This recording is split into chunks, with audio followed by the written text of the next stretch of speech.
কয়েক বছর আগেই রীতি বদলের সূচনা করেছিল নরেন্দ্র মোদী সরকার। প্রজাতন্ত্র দিবসের কুচকাওয়াজে আত্মনির্ভরতার বার্তা দিতে দেশে তৈরি অস্ত্র এবং সামরিক সরঞ্জাম প্রদর্শন শুরু হয়েছিল।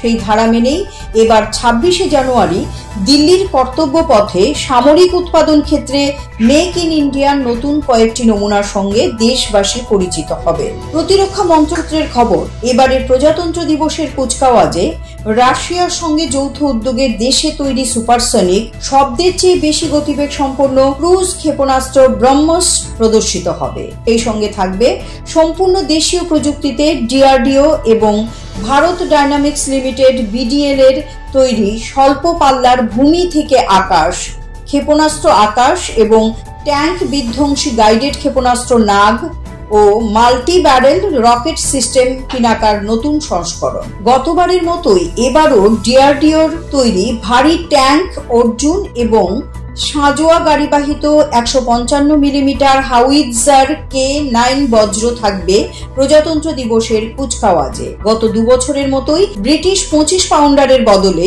দেশে তৈরি 105 মিলিমিটার কামান থেকে আনুষ্ঠানিক 21 তোপধ্বনি করা হবে।